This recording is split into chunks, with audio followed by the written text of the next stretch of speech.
ወደ ንጉስ ሊልከኝ ብሎ ደስ እንትን አላለ። ጥያቄ ነው ምን ያለው? እንደው ወደ ራሱ ሲመለከት እናያለን። እና ወደ ፈርዖን እልካለሁ ሲል ቁጥር 11 ላይ ሙሴም እግዚአብሔርን ወደ ፈርዖን ምንም የሚሄድ ቀጥሎስ የእስራኤል ልጆች ከግብጽ የማወጣ እኔ ማን ነኝ? ሶስት ነገር ነው የጠየቀው የሰውዬ።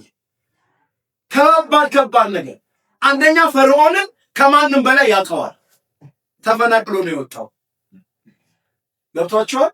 ፈርዖን ማለት ከሙሴ በላይ የፈርዖንን ሁኔታ ሊያብራራና ሊናገር የሚችል ሰው የለም። እንዲያውም ወንጀለኛ ነው፣ ይፈለጋል። በምን ገሎ ነው የጠፋው? ምክንያቱም በእስራኤላዊ ጉዳይና በግብፃዊ ጉዳይ ነው ይሄ ሰውዬ ሁለቱም አመፀኛ ሆነውበት ነው ምን ያለው የጠፋው። እግዚአብሔር ደግሞ የሚያወራው ነገር ምንድነው? ለነዚህ ለሁለቱ አመፀኛ ቤቶች ነው ልካለሁ የሚለው። እኮ ከባድ ነገር እኮ እልካለሁ ይለዋል እግዚአብሔር። ወደ ፈርዖን እልካለሁ፣ ወደ እስራኤል እልካለሁ፣ ወደ ግብፅ እልካለሁ ሲለው ወዲያውኑ እግዚአብሔር ሲናገረው ማንነቱን ምን አደረገ? ለካው ማለት ነው። ሲያየው አቅመ ቢስ ሆነ። ሲያየው ጉልበት አጣ። እኔ ማን ነኝ አለ እግዚአብሔር። ይኸውላችሁ ባይዘው እግዚአብሔር ሲናገር በቀጥታ የሚነካው ማንነታችን። የእግዚአብሔር ንግግር ማንነትን ይገዳደራል። ችሎታን ይነካል፣ አቅምን ይነካል፣ ጉልበትን ይነካል። የኛነታችንን የመጨረሻውን ክፍል የሚነካ የእግዚአብሔር ድምፅ ብቻ። የእግዚአብሔር ድምፅ ማለት ነው ውስጣዊ መቅኔያችንን ነው የሚነካው ማለት ነው። እግዚአብሔር ሲናገር ማንነት አለመገኘት አይችልም። ብዙ ንግግሮች ሰምተናል፣ ግን ማንነታችን ተደብቋል። ማንነታችን የተደበቀበት ብዙ ትምህርት አለ። ብዙ ትምህርት ሰምተናል፣ ግን ማንነታችን ዲል ያልተደረገበት ማለት ነው።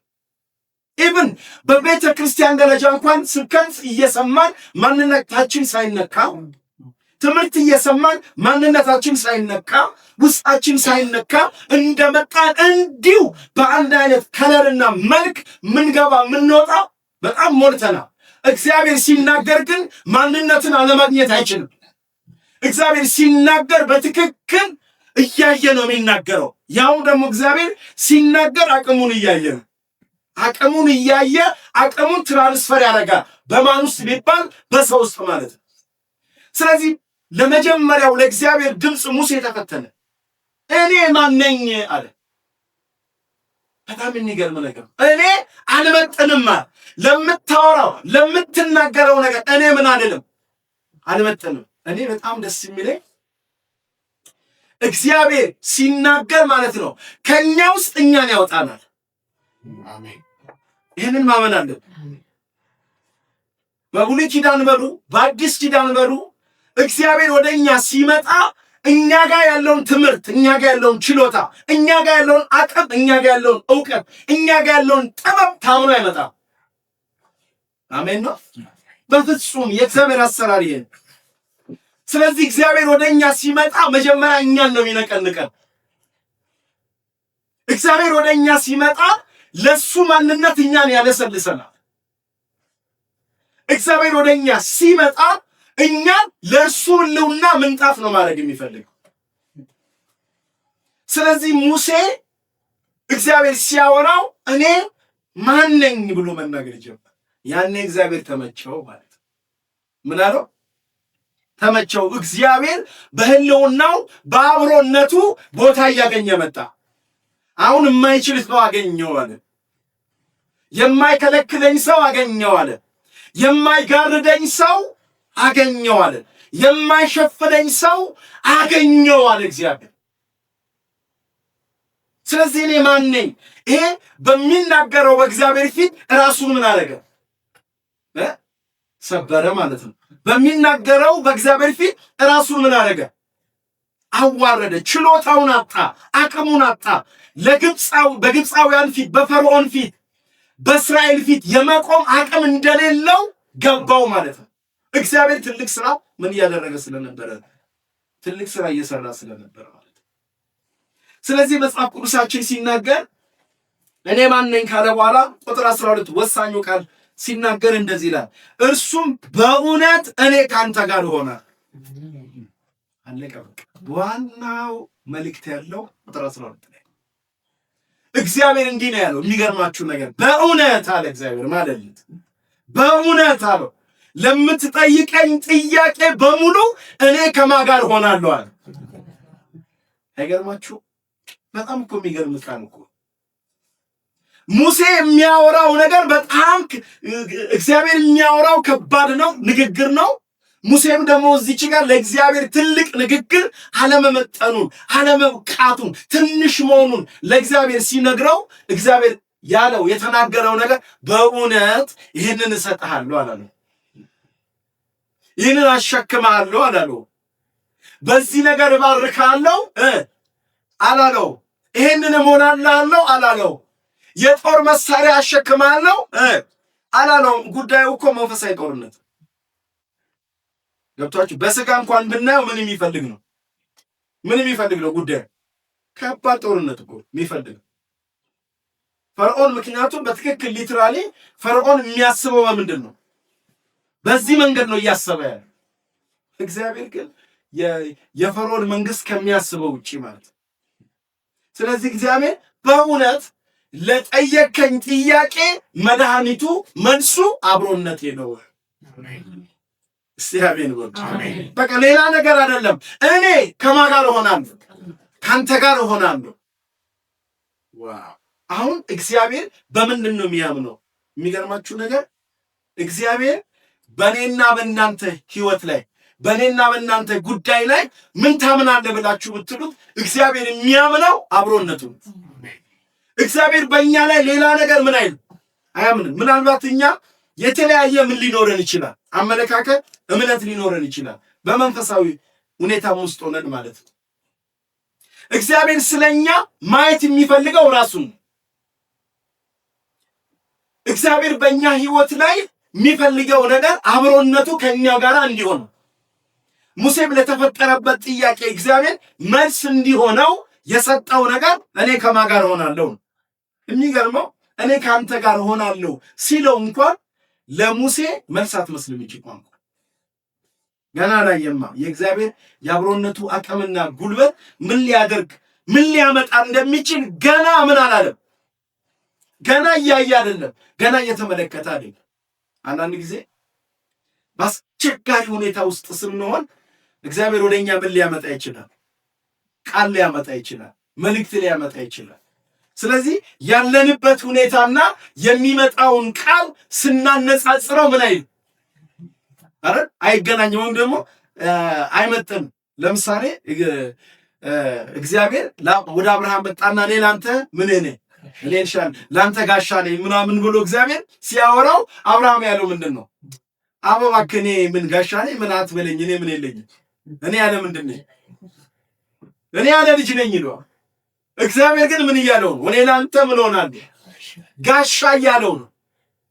አሁን እግዚአብሔር ለአብርሃም የሚያወራው ነገርና አብርሃም እግዚአብሔር ካወራ በኋላ ሲሰማ በቃ ምንድን ነው የኔን ጥያቄ አድሬስ የሚያደርግ ነገር እያወራክ አይደለም እያለው እኮ አስቀድሞ እግዚአብሔር ነው እያወራ ያለ።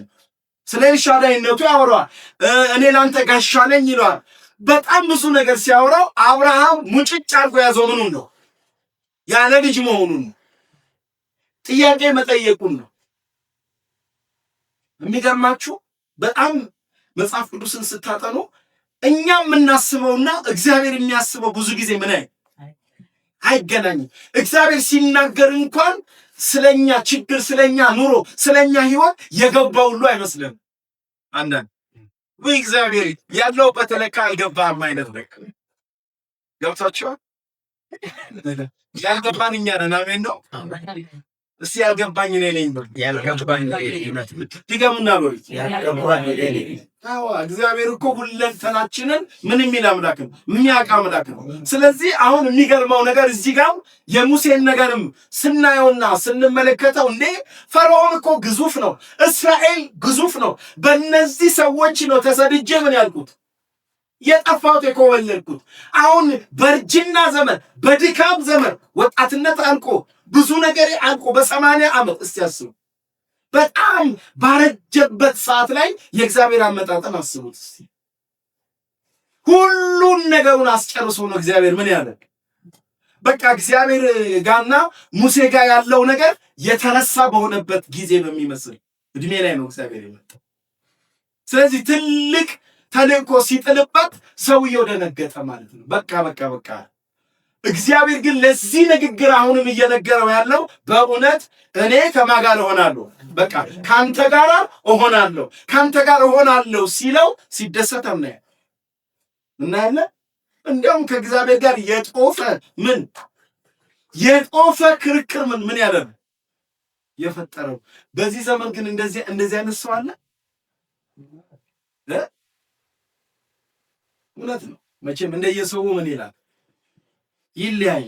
ግን ሙሴን ስናየው ግን ጄኒውን የሆነ ምንድነው ሰው ነው። ብዙ ጊዜ ኢሞሽናል ሆነው የሆነ ነገር እንደዚህ የሚቀበሉ ሰዎች ከእግዚአብሔር ጋር ሲሻገሩ አናያለን።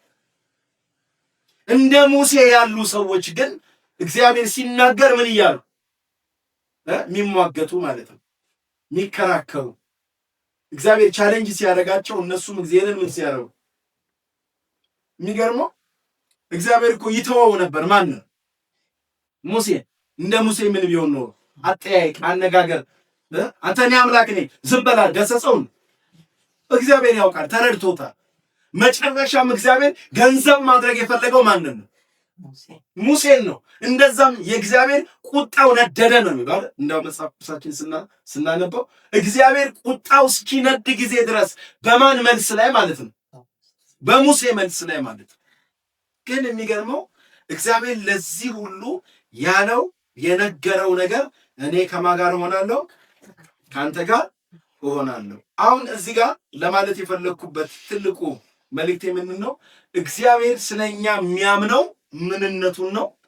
እስቲ አብሮነቱን አብሮነቱን የእግዚአብሔር ቃል እንደገና ሌላ ቦታ ላይ ስናይ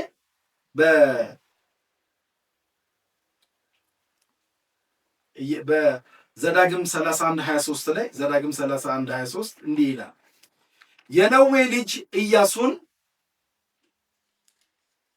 የነዌንም ልጅ ኢያሱን የእስራኤል ልጆች ወደ ማለውላቸው ምድር አስገባለህና ምን በል ጽና፣ አይዞ እኔ ካንተ ጋር እሆናለሁ ብሎ ምን አደረገው? አዘዘው። ማን ነው ይሄንን የሚለው? እግዚአብሔር ማለት ነው። የነዌን ልጅ ኢያሱን የእስራኤልን ልጆች ወደ ማለውላቸው ምድር ምን ታደርጋለህ? ታስገባለህና ጽና፣ አይዞ እኔ ከማን ጋር እሆናለሁ። አሁንም የእግዚአብሔር ትልቁ መልእክት ምንድን ነው? አብሮነቱን ለእኔና ለእናንተ መናገሩ ነው። እንደገና በኢያሱ 1:5 ላይ በጣም የሚገርም ቃል አለ። እንደገና ኢያሱ 1:5 ላይ ሙሴ ጌታ ከወሰደው በኋላ እንደዚህ ይላል፣ በሕይወት ዕድሜ ሁሉ ማንም ምን አይልም አይቋቋምም፣ ከሙሴ ጋር እንደሆነው እንዲሁ ካንተ ጋር እሆናለሁ፣ ምን አልልህም፣ አልጥልህም፣ አልተውህም። አሁንም እዚህ ጋር እግዚአብሔር ሙሴን ብዙ ካወራ በኋላ ሙሴ ካለፈ በኋላ እንደገና ወደ ማን መጥቶ ማለት ነው? ወደ ኢያሱ መጥቶ ለኢያሱ የሚነግረው ነገር በሕይወት ዕድሜ ሁሉ ነው ያለው። ማንም ምን አይልህም ነው አይቋቋምህም ማለትና ከማን ጋር እንደነበርኩ ከሙሴ ጋር እንደነበርኩኝ እንዲሁ ከማን ጋር እሆናለሁ? ካንተ ጋር እሆናለሁ። እዚህ ጋር ሁለት መሰረታዊ ነገሮችን ብናየው ምንድን ነው ይሄ አብሮነቱ?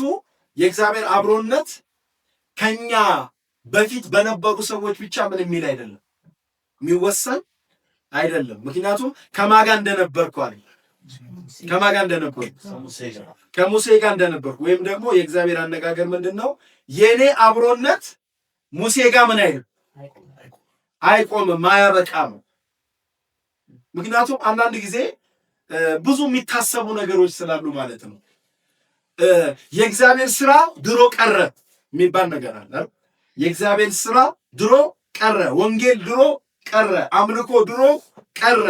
ድሮ ቀረ ብለን አሁን ላይ እግዚአብሔርን በቀዘቀዘ መንገድ የምናስብበት